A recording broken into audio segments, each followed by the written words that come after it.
Terima kasih Anda masih bersama kami dalam Sapa Indonesia Pagi. Saudara Menteri Energi dan Sumber Daya Mineral SDM Bahlil Lahadalia mengatakan pencarian terhadap 7 pekerja PT Freeport Indonesia yang terjebak longsor masih terus berlanjut.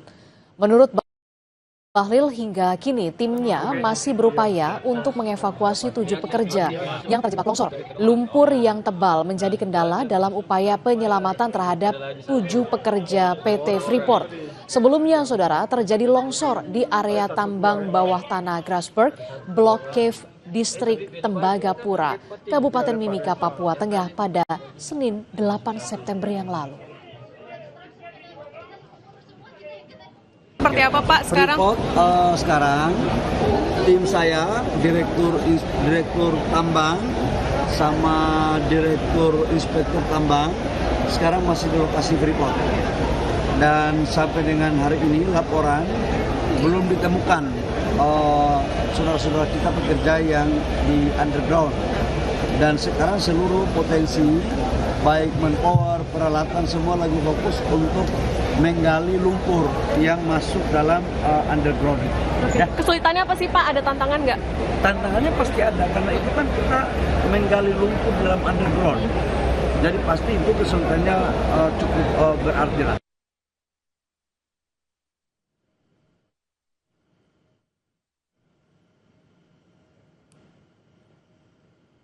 Saudara, kita ke informasi lainnya. Dorong sektor usaha mikro, kecil, dan menengah naik kelas. Pemerintah melalui Kementerian UMKM jalin kesepakatan dengan BPJS Ketenagakerjaan soal perlindungan pekerja.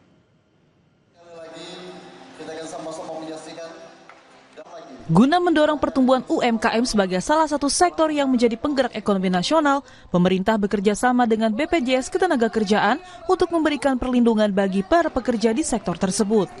Menko Bidang Pemberdayaan Masyarakat, Muhaimin Iskandar menegaskan pentingnya negara hadir untuk memastikan para pengusaha UMKM memiliki jaminan sosial ketenagakerjaan.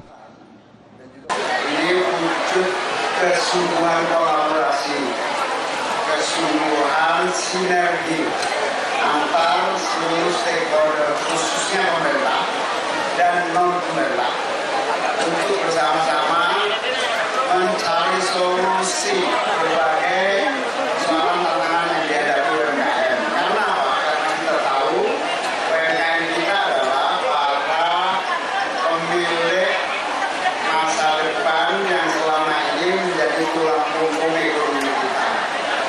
Sehingga kita akan terus bersungguh-sungguh berkolaborasi baik pemerintah pusat maupun daerah dalam mewujudkan solusi-solusi yang diharapkan oleh UMKM. Ingat, bagi peserta BPJS Ketenagakerjaan akan mendapatkan jaminan kecelakaan kerja, akan ditanggung. Yang kedua, jaminan kematian. Nah, ini aja sudah membuat nyaman bekerja.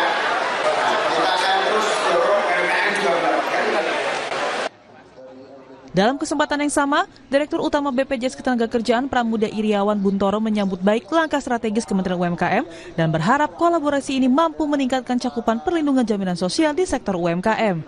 Pasalnya, hingga saat ini baru 17,5 juta pekerja atau sekitar 27% dari seluruh pekerja di ekosistem UMKM yang telah terdaftar di BPJS Ketenagakerjaan.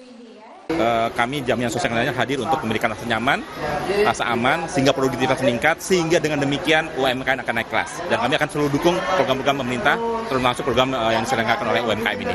Kami ingin sampaikan bahwa program jaminan sosial ini adalah bentuk dari kehadiran negara dalam memberikan perlindungan kepada masyarakat, khususnya UMKM, untuk mereka bisa kerja secara aman, secara nyaman, sehingga kerja keras bebas cemas, produktivitas meningkat, UMKM naik kelas. Itu kurang lebih gambaran perlindungan jaminan sosial yang diberikan kepada UMKM. BPJS Ketenagakerjaan berharap sinergi ini nantinya dapat didukung dengan diterbitkannya regulasi yang kuat sehingga tidak ada satupun pekerja yang tertinggal dan cita-cita Indonesia Emas 2045 dapat terwujud. Tim Liputan, Kompas TV. Saudara, SPBU swasta lagi-lagi bergejolak karena stok BBM-nya langka, bahkan sering kosong. Menteri SDM Bahlil Lahadalia bilang swasta perlu berkolaborasi dengan Pertamina. Apakah ini berarti monopoli? Benarkah kini swasta hanya jadi agen Pertamina? Bagaimana regulasi bisnis BBM swasta ini? Kompas Bisnis akan bertanya dengan ekonom energi Universitas Padjadjaran, Yayan Satya.